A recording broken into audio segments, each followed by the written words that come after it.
I ain't gonna lie to you. They keep giving the spotlight to the that continue to spit out boys that ain't talking about nothing, that don't have no substance. Yeah. And like I say, I wish you nothing but the best because I feel it and I just met you, bro. Thank you, man. That made my night, bro. Thank you so much. Oh, my bad. Man, I appreciate it, bro. Thank you. Of course.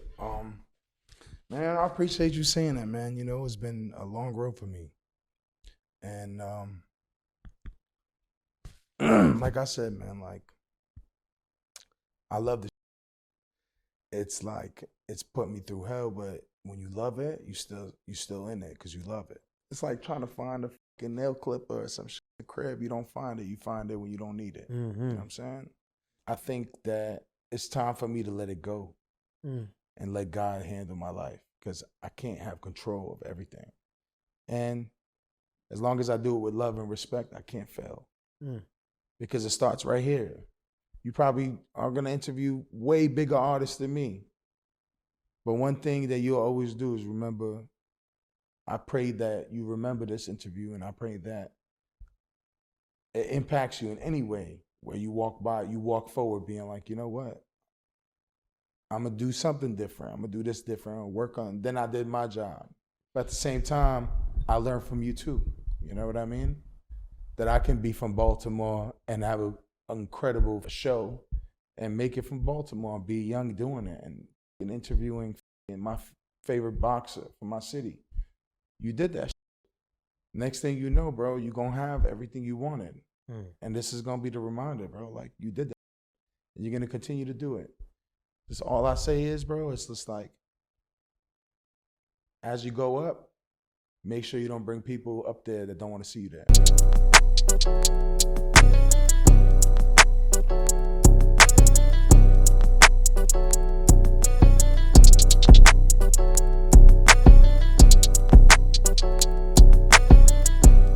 Yo, what's poppin'? This episode is sponsored by Open on Sunday. Now, Open on Sunday is a music catalog financing company that help producers, artists, and songwriters unlock the true value of their catalog. We always hear about the big artists who sell their catalog like Dr. Dre, Metro Boomin, Justin Bieber, artists like that. But what about the small artists who's trying to sell their catalog? Well, this is where Open on Sunday comes in. And if you're somebody who owns masters or publishing and collect royalty checks, your catalog might be worth more than you think.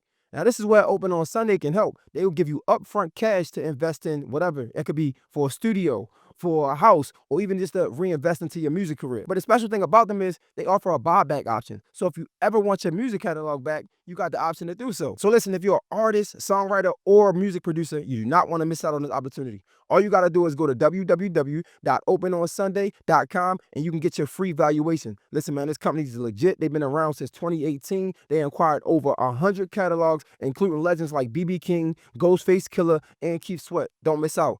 www.openonsunday.com. Get your free valuation.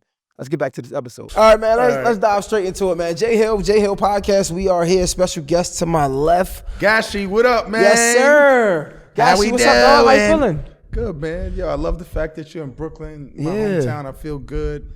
I'm so happy to be here. Yo, how is Brooklyn nowadays, man? Man, Brooklyn's good, bro. You know, they get all they swag from us, you know. Everything they do, everything lit. It's Brooklyn. If they got rid of that bridge, we'd forget Manhattan existed, you know? So you talking about New York versus New York. See, I think y'all got bigger problems nowadays. Y'all still beefing with each other. Nah, man, ain't no beef, man. We love everybody. We love Queens. We love Queens, really. You know, Queens is like really dope. It's Queens and Harlem. And you know what I really love doing?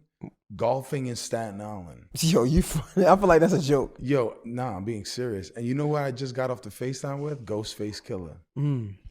Yo, Ghost, did you see that picture? I ain't sent it to you? Yo, Ghostface Killer, and I just FaceTimed him.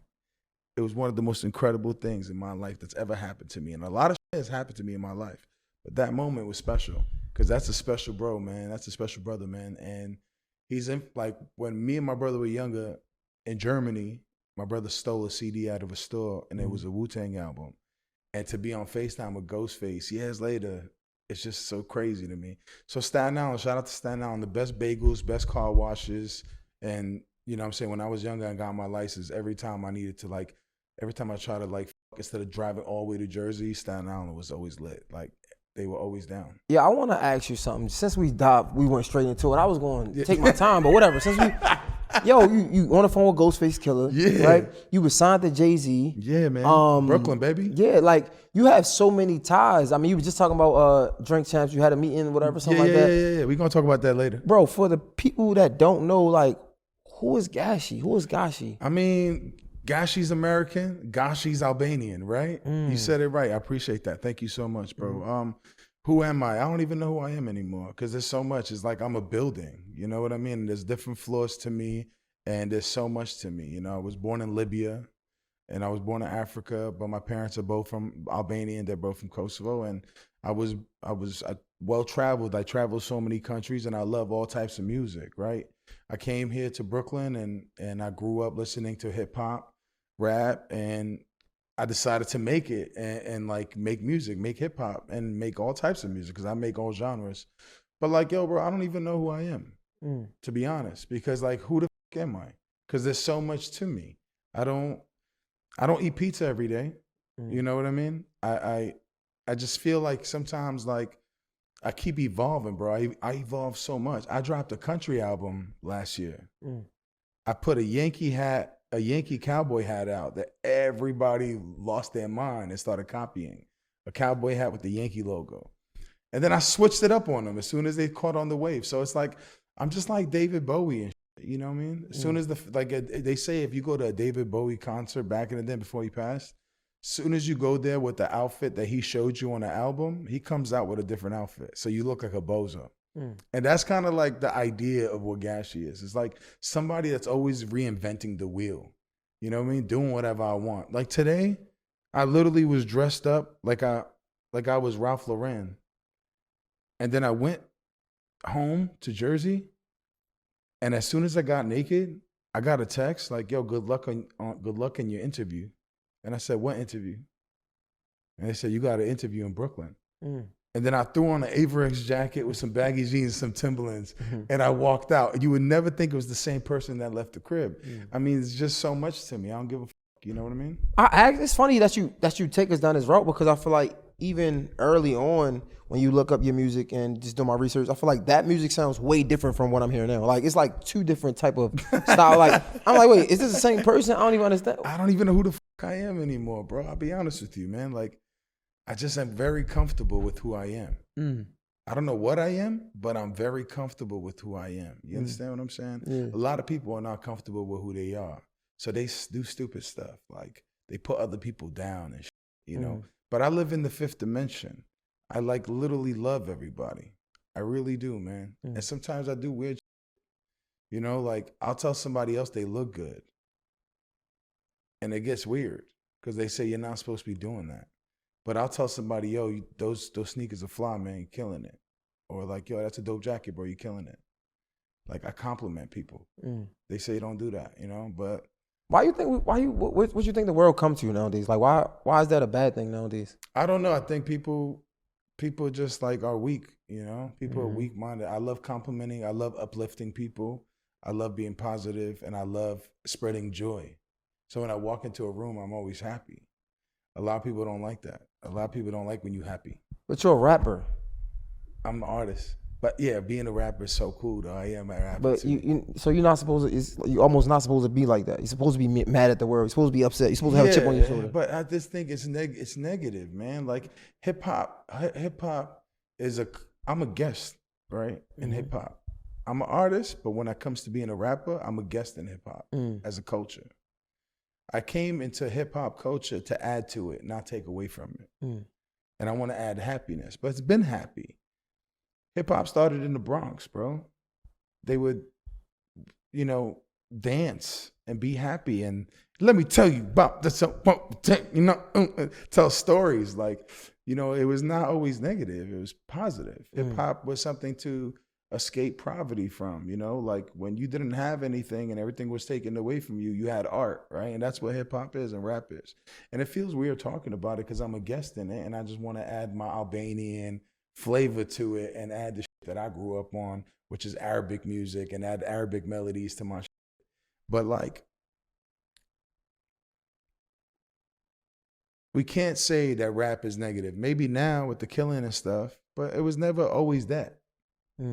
I feel like People in hip hop. There's some bro. Soulja Boy was not negative. That's all fun, you know. But that came out after again, and then you see how much he got so much mess for it. They said he killed him. He's the death of hip hop. Nah, man. I got a song with Soulja Boy. Shout out to Soulja Boy. I'll tell you a crazy story I never told nobody. Yo, I put out the song called My Year. It had like Juicy J on there, G-Eazy on there, mad people. It was like the hottest song ever. Every New Year, people played the song. And then I was like, I want to get Soulja Boy on there. So they said, you have to drive to Malibu. So I drove all the way. What song is this? My Year. It's called My Year. This my year. This gonna be my year. Everybody played that. Okay. So I said, all right, fuck it, I'm gonna get Soulja Boy. Yo, by the way, this is the first time me telling the story. No one ever heard the story before. So this is for your show. Thank you. They said, you gotta go all the way to Malibu. Soulja Boy lives in this big fucking hill, and he lives all the way at the top. And this is the time where Soulja Boy said, Drake, Tiger, and he was off the shits, you know what I mean? And they said, I said, fuck it. So they go, he wants to meet you, so you're gonna have to drive to his crib because he's not doing the feature unless you go over there and meet him, and then he's gonna cut the verse for you, but you have to go. I said, fuck, all right, whatever, say less. We get in the car, me and my manager, we drive to Soulja Boy's house. Bro, I swear to God, bro, he lives so high on this mountain, all the way at the end of Malibu. We're circling like this. I thought I was going to die because the road kept getting smaller and smaller. I thought we were going to tip over. The clouds are right. Yo, you can roll the window down and look at the clouds coming into the car and going out the other way. I'm like, yo, are you sure this is where he lived, bro? I swear, I kid you not. We kept circling. Long ass time. We get all the way to the top, bro. I think I see a Lamborghini. I see a bunch of cars. I'm like, I think this is it. This is where Soulja lives. I felt like a fucking like DreamWorks cartoon or some shit. It's like he's like an animated dude that doesn't really exist. Bro, I kid you not. We pull up, all they hear is, who that is? I'm like, yo, Soulja, it's me. Who? I said, Soulja, it's me. He came out with the AK. Who the is it? Yo, I thought he was going to shoot us down. Bro, I said, yo, Soulja, this is me. He goes, huh? I said, it's Gashi. He said, oh, all right. I'm like, okay, can we come in? He said, yeah. He said, yeah, come in. Yo, he opened the door. We go inside the crib, and he's on these fucking, what do you call those things? The hoverboards? Yeah. Where everybody's on a hoverboard, and everybody has different color hair, blue, yellow, orange. It was like he found the freaks. They were all just hanging out at his house. And everybody was on a hoverboard on their phone, just gadget out, weird snacks. It was like the craziest snacks. Like, what do you call those things that you used to eat in high school? I mean, in elementary school, the Lunchables. And Lunchables. It was just so crazy. It was like his crib was just nuts. Then we go into the game room, and all you have is all these colored hair dudes watching Soulja Boy play a video game. And they were just watching him. And he's like, all right, give me a second. I'm going to cut the verse. I'm like, all right, cool, man. Take your time. So nice to meet you. And we sat there, we just chilling. And I kid you not, bro. He loses the game. And he looks back at everybody. Everybody just gets all quiet and shit. And I was like, huh. When he loses, everybody's all scared and shit. And I'm like, yo, there's no signal up here. Can I get Wi-Fi? Because I ain't got Wi-Fi. And they were passing the code of the Wi-Fi like it was a knife in jail like this. I was like, yo, can I get the fucking Wi-Fi, bro? I need to like connect with somebody. And they couldn't give you the Wi-Fi without asking Soulja. So Soulja was like, he was like Peter Pan of the Lost Boys. You know what I'm saying? And it was like the funniest experience. He goes, oh yeah, I gotta cut this verse, right? I was like, yeah, it's gonna be an NBA 2K. He's like, all right, I got you, say less. Bro, he starts cutting the verse on the spot, and it was one of the hottest verses I've ever heard in my life. Soulja Boy. Yeah. I'm telling you this right now. Soulja Boy is one of the most talented human beings I've ever seen in my life. To cut a verse that fast and not write down, he cut that front to back, one take. But I guess this is what, because again, I'm new to all of this, right? But yo, you been signed to Jay-Z. You just told me a crazy ass Soulja Boy stunt. Like, yeah, bro, how did you get there? I mean, bro, you know, I kept pushing, bro. You know what I mean? Like, I had a full scholarship to play football. I was an all-city player, almost all-American football player. Everything I ever did in my life, bro, I try to do 100, bro. I don't care what I do, bro. If I wear a white shirt, I wear it like as a designer. You know what I'm saying? If I'm having sex and it slips out, I slip it back in as if I'm like Ron Jeremy. Like everything I do needs to be at all time greatness. That was too much, bro. We don't care about that, bro. But what I'm saying to you is just like, yo, you gotta just be the greatest at everything you do, man. And for a while, bro, I just like came to America and I just wanted everything. When you come from nothing, you want everything, bro. You know what I'm saying? And I just got sick of it, bro. You ever heard the Ghostface Killer song, All I Got Is You? Mm-hmm. That song like changed my life, bro. Because that song describes my life, bro. I hated the TV in my crib. I hated that we had to grab the fucking hanger, put it there to get 2 channels. I hated waking up in the morning plucking roaches out the cereal box. I hated when the water wouldn't work. My mom would get the spit going in my eyes and just clean the fucking crust out my eyes. I hated that me and my brother had to share sneakers and pants. Like, it sucked. I hated my life, bro. I really did. For a long time, I just hated my life. And when we came to America, I started hanging out with kids that had more money than my family, you know what I'm saying, that were rich. And they didn't have to share, bro, I shared sneakers with my mom, bro. She would come to the basketball court when she would go to work and say, I need the sneakers. And I had to take my shit off and ball with no sneakers. Like, you know what I mean? So, like, I met kids that had more money than me, and they showed me a lifestyle that I never thought I'd see ever in my life. And I never wanted to look back in my life. I hated my life. I hated going home. I hated everything about it. Because my parents are so educated, but they sacrificed their life to come to this country for me and my brother and my sister to have better opportunity.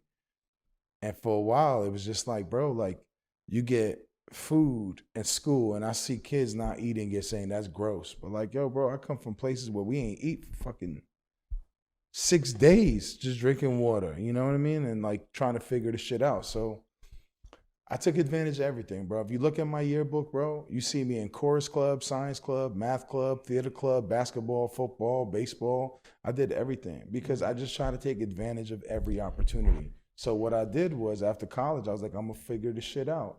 And there was one dude named Austin Rosen, who's like the biggest head in music now, who discovered me, bro. He discovered me. The first song I ever did was with Nipsey Hussle. That shit changed my life, bro. I met Nipsey, it changed my life, bro. People say like, yo, like, is Nipsey really like Black Jesus? To me, yeah. Because he put that battery in my back, bro. Like literally, if a conversation with him was just crazy, it was just like, yo, you nice. You should do this shit. What year was this? Because this 2010. This is before. Was this around the time he was selling his project for $100? Yeah, it's before that. It's before that. So like, people wasn't even a big Nipsey train at that point. Nobody how it was before he passed. Nobody knew who really Nipsey was. Only like his city, you know. Yeah. But like I love Nipsey. I saw one Nipsey video called Hustle, and Hustle in the house, and I was like, yo, who the fuck is that? They were like, yo, that's Nipsey Hussle who's coming out of LA, and I was like, yo, that's the new Snoop. Like is that around the time when what's the guy from Cinematic? Johnny Shipes? Yeah, Johnny Shipes. Johnny Shipes had found it. Yeah. That's who was in the room with me when I recorded my record with Nipsey. Johnny Shipes to me is like, Johnny Shipes is one of the realest, and he has a great ear for music. If Johnny Shipes, all artists out there, if Johnny Shipes reaches out to you, go with it. Because if that man can't break you, then go get a regular job. Because I'm telling you this right now, Johnny Shipes' ear and the way he works, Johnny Shipes is A1. He's one of the dopest goats, managers, labels ever. I feel like you don't hear his name a lot though in the music industry. That's the way it should be. You know what I'm saying? If you want to be all up in the videos, sign a Bad Boy. You know what I'm saying? It's just the way it is. Yeah, him and rest in peace. The big guy, the bigger guy. Suge Knight? Nah, Johnny Shipes. They was partners. Damn. Blame it on my brain and not my heart. I forgot his name. Yeah. Sheesh. The dude from Fader, right? I don't know if he's from Fader or not. I forgot. Big guy. Black. I forgot his name. whatever. We go back. Don't say Yeah. whatever. That sounds crazy. No, not like that. Yeah. But Rest in peace. yeah, rest in peace. Yeah. But yeah, so you was in the room with Johnny Shipes. Yeah, I was in the room with Johnny Shipes, Nipsey. We cut that record and it changed my life. He literally said to me, "Yo, like you dope," and that shit like made me feel good. Like somebody that I really fucked with and was just like, "Yo, you're sick. You're dope." And you know, I'm a tasteful person, bro. You know, it's not like I'm out here just like trying to work with everybody. I don't really give a damn about that shit. I don't really care. Like, you know, like I worked with Nipsey before Nipsey was Nipsey because I believed in it and I believe in my taste. If I fuck with you, it means you special. If I don't fuck with you, you corny. So at what time did you Hovain? Rest in peace. Oh shit, yeah. Hovain. Rest in peace to Hovain. That's what I was man. talking about. Troy Ave. Yeah, Troy. Yeah, he was Troy Ave, but he worked with Shipes too. Yes. He worked with Troy Ave. Yeah, Hovain. Yeah, rest in peace, Hovain, man. Hovain loved Carbone. Mm-hmm. I would always see him there. He did a lot for the culture. Yeah. So at what point of time was you able to link up with Jay, I guess? Man, look, the first time I tried to link up with Jay, and I never told this story either. He was in the Brooklyn Museum, and I waited outside. I went inside his Maybach, and I threw my CD in there. For real? The window was open, yeah. His driver went to Golden Crust. I followed him, and I threw my CD in the car. He had a Yankee in the back. He had a Yankee that was folded, his Yankee hat. It was in the back of the black Maybach. And I threw my CD in there. I never told that story. That's the first time me telling the story. That was the first time I tried to sign a Jay. Second time I tried to sign a Jay, I took $1 off of everybody waiting online to get their book signed by him. And then I put my CD in the book. I got to him. I said, "What up?" He goes, "Yo, what up?" I'm like, "Hey, my name is Larry. I'm a rapper from Brooklyn." He said, "Ha, nice." He said, "Well, you want me to sign it?" He signed the book, took my CD, threw it in the garbage right in front of me. I don't blame him. You know what I'm saying? Thank God he ain't listened to that shit. That was second time. Third time, now this time I was fucked up. All hell broke loose. I hit rock bottom. And I had a song go off called Disrespectful. And Roc Nation heard it. I signed to Roc Nation. One song changed my life. How was that time though? Because you know they say signing to Roc Nation is like a gift and a curse. Like everybody that signed to Jay is just like they I don't know. They left unhappy. Bro, regardless, I love Jay-Z. He's my favorite rapper. I have a top 10 favorite rapper list. Jay-Z's probably one. You know? I love Jay-Z. Jay-Z to me is my GOAT. He's from where I'm from. And regardless of how it went down, the goal was just to say I signed to Roc Nation. Just to cross it off the list. You know what I mean? Regardless of like what happened. And I did it, bro. It's my favorite rapper, bro. Like, some people have records with him who are ungrateful. Like, bro, it's Jay. Like, came from fucking nothing. And he made me believe I can do it too. And that's why it's special. Because he's such a successful businessman. You know what I mean? Like, just to be around breathing the same air is a fucking big deal. Some of these people are just ungrateful. You've seen that. They go to the brunches. They just want a photo with them. You know what I'm saying? It's just, there's so much more. You know, I remember I went up to Jay one time.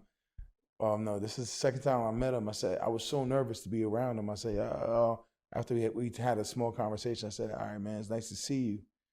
No, I said, "It's nice to meet you." And he said, "You can only meet me once." And I'm like, "You fucking idiot."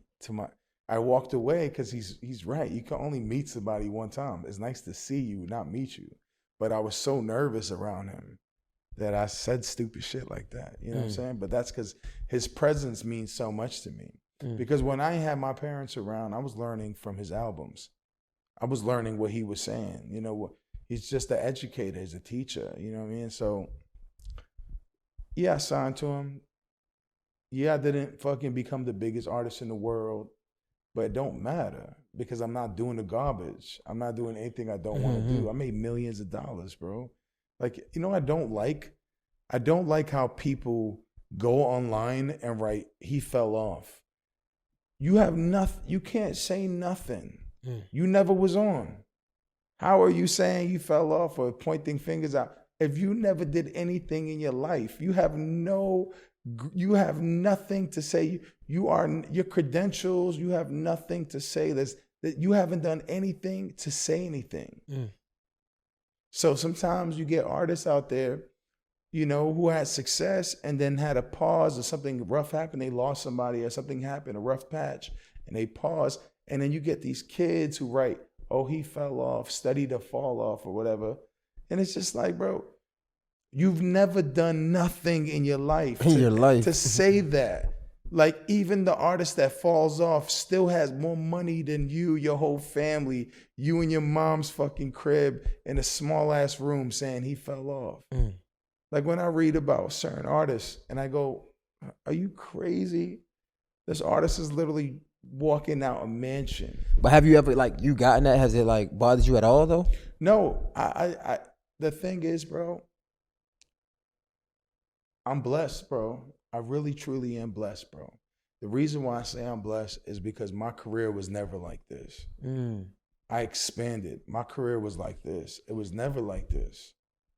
I never had one song that everybody knew me for. I have 10 gold records, bro. I don't have one gold record. I have 10. I have 2 platinum and I have 1 triple platinum. I don't have a hit record, but I have 10 gold records. I don't have a hit record though. How the fuck that work? So that means it's like, when I walk out the street and people run up to me, they go, oh my God, Gashi, I love your song Roses. I'm like, thank you. Then I'll walk down the street this way. Oh my God, bro, I love your song Disrespectful. Then I walk out this way and a girl will go, oh my God, I love your song Safety with Chris Brown. I'm like, thank you. Then I walk this way and I'll run into like somebody from Middle East, go, oh my God, Creep on Me with French Montana, DJ Snake, my favorite song. Then I walk to a grocery store and an old lady, 65 years old, will say, Gashi, oh my God, your song with Sting is my favorite song. So it's like everybody knows me for a different song. No one knows me for one song. So it's not like I'm walking around. If I had a song come out, say I had a song come out called Firestone. Now everywhere I go, they go, Gashi, Firestone. That's a nightmare. Because thank God I never had a song that was bigger than me. So it kept me in the game. I have 12 big songs. I don't have one song. But I don't have a hit, so I don't have a song. All my songs are over 200 million streams, all of them. But I never had a song that hit 1 billion streams. That's scary. Like, I look at my homie Shabuzi. He had bigger songs on the album than Tipsy. But everybody, everywhere he goes, he has to play that one song. And I feel scared for him because he's bigger than that song. He's talented. But are they ever going to allow him to leave Tipsy? Will we ever find out? Find out next on Dragon Ball Z. Yeah, wait. Now, you off air, you were saying you're trying to reinvent yourself. Yeah. Right? So, like, how does it feel to, like, tell me about that process? Because you come from nothing, right? Yeah. You get some success, a lot of success. Yeah. Right? But now you find yourself trying to reinvent yourself. How was that? That got to be hard as hell. That got to be humbling. I mean, if the pandemic never happened, I'd probably be the biggest artist in the world. Why you say that? The pandemic slowed me down. I was on my way to be the biggest artist in the world. I just had the #1 album, dropping my second album called 1984. I called it 1984 because my parents got married that year. And it was the greatest year. Michael Jordan got drafted, first Mac. I just loved that year. I was not born there. I'm like a 90s baby. But I was just like, yo, I'm ready to come out with this 80s sounding album. Nobody did 80s sounding album. After I did it, The Weeknd did it, Dua Lipa did it. All these people started doing it. So if you look at my career, I always set the wave of what the next sound's gonna be. If you always look at what I'm doing, everybody does it 5 years later. That's just what it is. And you know, you can correct me, go look at the receipts and say, yo, this boy crazy. Go search it and you'll see the dates. I have the receipts to everything I'm talking about. I reinvent myself every single time. But if the pandemic never happened, a lot of people, we'd have a lot of stars right now in the world that would be real stars. There's so many kids that were going into the NFL that never got that chance. There's so many kids that were leaving high school to go to college that never got that chance that first year. There's so much shit that happened during the pandemic that stopped a lot of stars. And a lot of people got hurt, man. And I was one of them. I'm one of many artists that got hurt. But I didn't fucking die. So many of my artists died. So many artists I know died. There are like butchers now back in Cleveland and going back to Baltimore and going back here and going back home where they have to reinvent and restart. I'm still here, bro. And the one know the sad part? Sad part is I had to restart. But the good part is I have more money now than I did when I was signed. Where do you think that come from? Selling drugs. No. This nigga. Nah, man. It comes from hustling. It comes from having 4 kids to look after. It comes from I'm 34 years old, bro. I'm a grown ass man. And it's unfair because I went into my 30s during the pandemic. I never really had a chance to enjoy the last of my childhood. So now 20s, you're a kid. 30s, you're big bro. 40s, you're unk. And once you hit unk, it's over. It's over for you. That's what That's they say. it.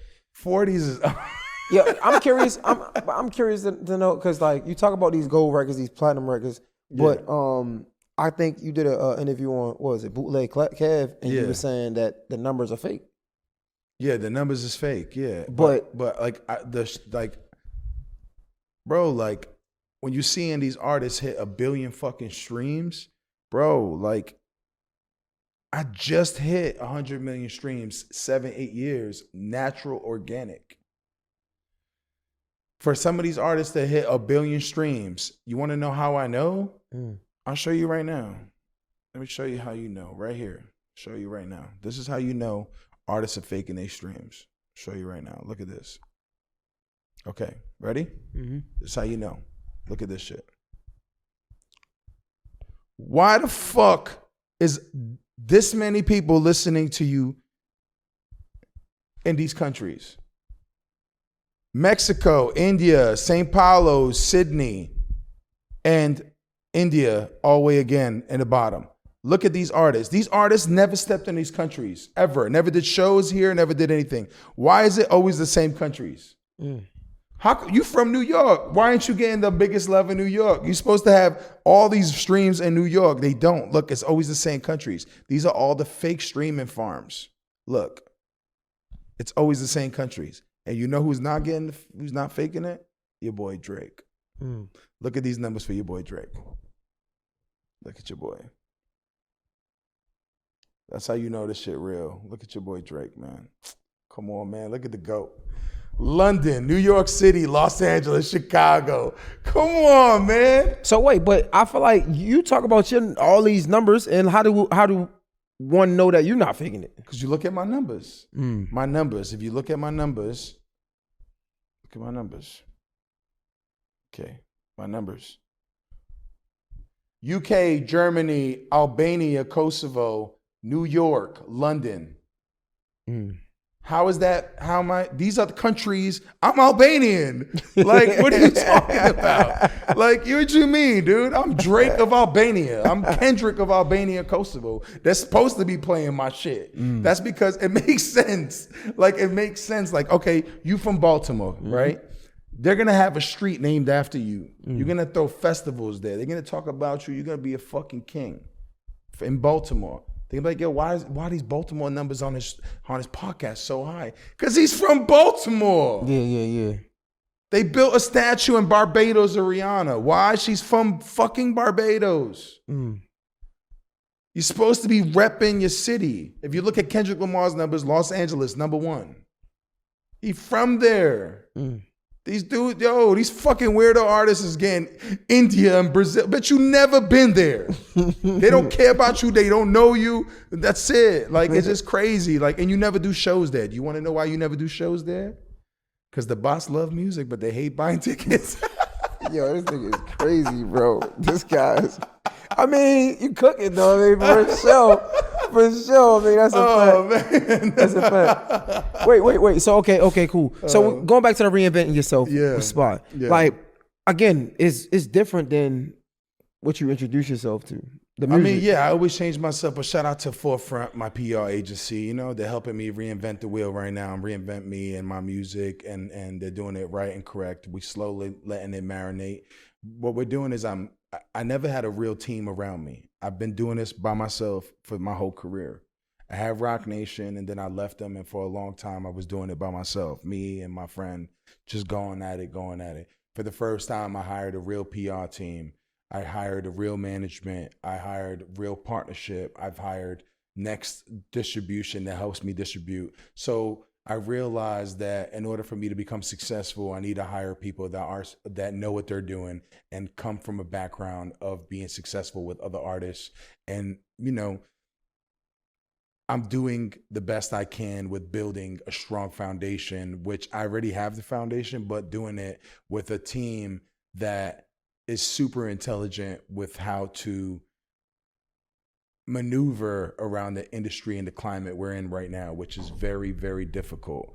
Artists are doing different things. Like artists that were doing music now have to do like go on live and with Playboy Max, whatever his name is, and like they have to do other things and go over there and maneuver to stay relevant and stay alive in a climate where music is dying. So in order for me to do that, I'm not going to completely sell my soul and be all up in the streams going crazy. But, you know, it's cool to be young. It's cool to be around kids that will show you what these kids like. It's cool to be on the podcast and be like, yo, what up, chat? And do all that bullshit. But the best thing you can do is be a brand, be yourself, be authentic, and just have fun with it. But make sure that the people around you understand who you are and are slowly building you for success. That's what I'm doing right now. No, that's dope. You could definitely see the experience when you speak. Yeah. But I would think it would be easier to get these collabs because I mean, shit, you got like 2 million followers on Instagram. Yeah, I got 4.6 million followers. 4.6? Did I look at that wrong? Yeah, you got 2.3 Instagram, 2.3 TikTok. Okay. So you would think it's easy to do these collaborations. Like, is it? Yeah, but I never really reach out either. But I work with my favorite artists. I work with Chris Brown. Like when this, you know about evil eye?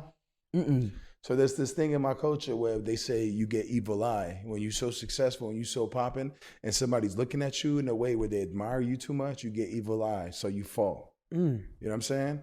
And it's, you know what I'm saying? You fall from grace, bro. And it's like, you know, in life, people are jealous of you, but they don't know how to say they're jealous of you.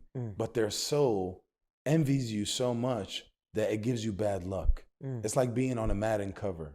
You break it, you tear your ACL up as soon as you're on the cover because everybody's looking at you like, why is he on the cover? I'm better than him. And everybody's envious. That's why when I post the kids when I post my nephews, my nieces, my children, I always put emoji on their face on Instagram. I don't want anybody to envy. There's people out there that can't have kids, can't have children. You understand? I've been trying so hard. That's why it's like even posting food, it makes me sick sometimes because there's people that follow me that can't eat. So they're envious of you. And sometimes I catch myself flexing like, yeah, I love this fly shit. I love fly shit. I do. I love clothing. I love the lifestyle. I love jets. I love my Rolls Royce. I love my cars. But at the end of the day, it's just like there's people out there using their feet, man, you know? So they envy you and they don't mean it, but they're just like, damn, God, why ain't you bless me? You know what I mean? And then they envy you and then you crash or something happens to you. And that's why you just got to pray for these people and pray that the evil eye never catches them. You know what I'm saying? Because that's what happens, bro. It's like at your greatest is when the devil comes knocking. And it's just, I just wish that everyone saw that moment, man. Everybody saw Will Smith smack that guy. Everybody has those moments. And right now, Kanye going through that, you know? And it sucks and it breaks my heart to watch somebody that changed my fucking life. My teacher introduced me to Kanye when I was in 6th grade. And it changed my life. That man came into our classroom, had a whole conversation. It changed everything. I got Kanye tatted on me. That man's such a big inspiration to me. And it just sucks watching somebody I love just destroy themselves, you know? But it's just the life we in. Everybody wants everything from you but your asshole. You know what I'm saying? Yeah. You understand what I'm saying by that? Everybody wants everything from you but your asshole. So like they want your heart, they want your eyes, they want your nose, everything about you, but they don't want your asshole. Meaning, if you love me, you gotta love all of me. That means bad times too, which is your asshole. It's a little uncomfortable, but okay. But you know what I'm saying? Yeah. It's like you can't take the good parts from everybody. I get you gotta take the bad parts too. You know what I'm saying? Yeah. But you gotta realize in life, bro, you gotta rise no matter what. You have to rise above it. I remember when I signed my deal, nobody, like I told my mother, I was like, yo, it's so weird. I signed my deal, and after I signed, nobody made eye contact with me. It was over. And she said to me, you don't stare at the sun, do you? And I said, no. She goes, why? I said, because it hurts my eyes. And she goes, yeah. Yet the sun still rises, and it doesn't take no disrespect. We still got to rise above everything, and don't take it personal. Just shine. Do what we do. Damn, that's real, bro. Yo, going back to the Chris Brown thing, you said that, and it speaks to your heart, right? Because like, if you could have did anything to change the trajectory of your career, right? You said COVID was probably the worst thing that happened to you musically wise, but you said if you could change anything, it would have Chris Brown not get into that car, and that's powerful. That speaks a lot to your heart. Yeah. But I was going to ask you, you do have the opportunity to change things moving forward. Yeah. What would you do, or what are you going to do differently moving forward in your career to make something so it won't be a COVID again? So you don't fall off in the eyes of many, like, you know what I'm saying? Well, I'm working on me. I hold myself accountable. I say sorry now.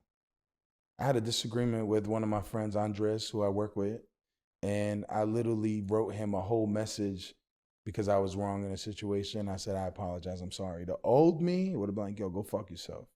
And I don't burn bridges no more. I really take care of everybody around me and make sure that I do my best to be understanding. And also the way I'm moving forward now is I'm letting go. I let go, bro. For the first time in my life, I'm believing in God more than ever. I let go, bro. That's it. I let go. I literally let go. Of anything happens to me, I did my best. And that's it. That's all I can do, bro. That's all I can do. I'm a very sensitive human being, bro. I cry every day. I'm the most sensitive human being in the world. If you listen to my music, you'll understand why I'm so sensitive, why I go through the pain I go through. Because I've gone through the worst.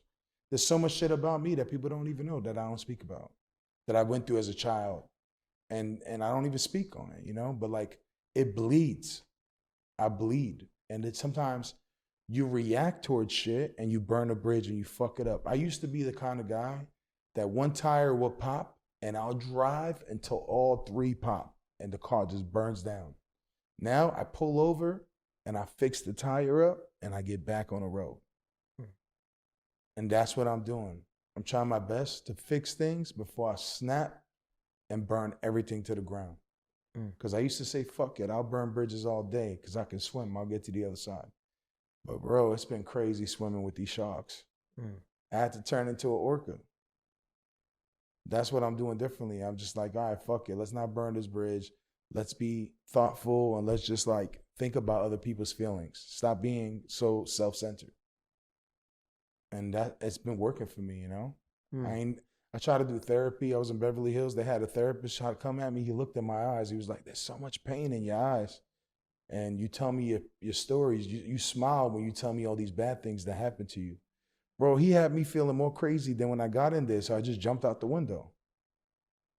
I literally jumped out the window. It was the second floor, but I still hit the grass. I was like, yo, fuck out of here. And he still tried to charge me. You believe that shit? That motherfucker's been chasing me down. Yo, this nigga is crazy. I don't know what the... Wait, 1 minute, one more. It's like you playing with my emotional strings. One moment I think this nigga about to cry. The next one he said some crazy shit. But yeah, we changing, baby. We here. God damn, bro. You pissing me off. Yo, what the hell? The new album's coming out called The Killer Whales of Gotham. It's about still sticking to that theme of being an orca. I got a clothing company called Orca Supply for merch, but we ain't gonna call it merch. It sounds cheap. And it's called the Orca Pod. To my fans, I'm calling them the Orca Pod. And we're just gonna build the shit out. And this album is like real rap. I don't know what kind of music you like. How young are you? I'm your age. Okay, well, what kind of music do you like? Because I know Baltimore's like, watch out for the big girl. Watch out. One thing I can say, you know, Lord, son, one thing I can say, bro, like, you ain't a dummy, goddamn. Like, the nigga smart as fuck. Like, the nigga, I mean, shit. You know, yeah, that's our music. You know, people crazy. They think that Jersey Club started in Jersey. It's Baltimore. You know, Baltimore started a lot of shit. We're happy. We're, you know, Jersey. I ain't even gonna say. I can't even say what I want to say on camera. That's all good, man. Because honestly, all of that shit probably started in like Chicago somewhere. But but you know what? It's good to be cultured, right? It's good to know what the fuck you talking about. You know, I don't like to talk about. He like, I ain't know that. Yeah, I don't like to talk about things I don't know. I only talk about things that I'm educated on. You know what I'm saying? I love music. I know every song. I know everything. I'm a walking Shazam. But what this music that I'm dropping now is like real New York shit. It's real rap. Really inspired by the shit that I grew up on loving. And I never did a real rap album. Yo, before I let you all get out of here, bro, I'm curious because now I'm just interested because you sound so versed in your conversation. I was having a conversation with hip hop historian. He's from New York. Yeah. Wayno. And we were talking about I was talking about the disappointment that I get seeing so many of our stars fall. Yeah. And I don't think he understood what I was trying to say. I think he was coming because he's like 43. Yeah. And he was saying, we gotta stop looking at these artists or musicians as idols. Yeah. Right? And I understand that. Yeah. But as much as I understand it, I still don't like it. And I was gonna ask you, like, how does it feel? Because you're 34, you're my age. I'll be 34 next month. When we look at our stars fall from grace, Kanye West, he was like you said, he changed your life. Yeah. P. Diddy. Even R. Kelly, like R. Kelly is a little bit before my time, but I understood the impact, right? What they tried to do to Michael Jackson. It seemed like every time we get a star, we see them fall. And it's like, as a young guy that came from nothing, I know what they did for me looking at them, right? And I know I shouldn't idolize them. We know that. We shouldn't idolize anybody, but we human, right? So when you see your idols fall just from just stuff that's preventable, like how does that make you feel in the moment? I mean, they say to like separate the art from the person. I try to do that as much as possible. But the person that you were talking to, I highly disagree with them. Because you want to know what my problem is? And this is I shouldn't be talking about this because I'm not in the place to talk about this. Because it's not something that I should talk about. But I should talk about it because I feel like talking about it. And this is where I get fucked up. This is where I fuck up. Every time the interview is about to go great, this is where it goes left. This is going to sound wrong, but I'm going to say it. My publicist is like, here we go. The problem I have is I'll see a white kid on Sunset Boulevard in LA run into Ozzy Osbourne, and he'll go and hug him and go, "You're a god to me." I'll see rock stars have shows in stadiums, and the line would be down the fucking block. Why is it only in hip hop and rap we treat these fucking people that are so incredible, that changed our lives? We treat them, we call them unk, we call them old head. Why is this only happening in this genre? Why? Snoop Dogg to me is a fucking legend. Dr. Dre, fucking Ice Cube, every single rapper that's ever rapped is icon to me, bro, like Prophet style, like. But if somebody saw them on a rap page or anything, they'll write things like Ice-T, Unk, Old Head. And it's just like, bro, like, why do we not have no respect for the people that paved the way? Rakim, all these incredible KRS-One, all these people that made us want to do the shit. Bro, I got Lauryn Hill tattooed on my arm, bro, right next to my mother. That's how much I love Lauryn Hill. I would never call her old head or anything like that. You know what I'm saying? I think I just like, I still want to know why every other genre, they treat everyone with love and respect. But when it comes to this genre, and it be your own people too. Mm-hmm. But what the fuck? Why? I want to know why rock stars are doing stadiums, but some rappers that we love that changed our lives are doing clubs. Why? I'm in no place to talk about it. I'm embarrassed to even speak on it right now because I'm just a guest. But I still want to know why. Because I love the culture. I love hip hop. I love the shit. I literally love the shit. It got to a point in my life where we found a radio with 4 lights in that bitch.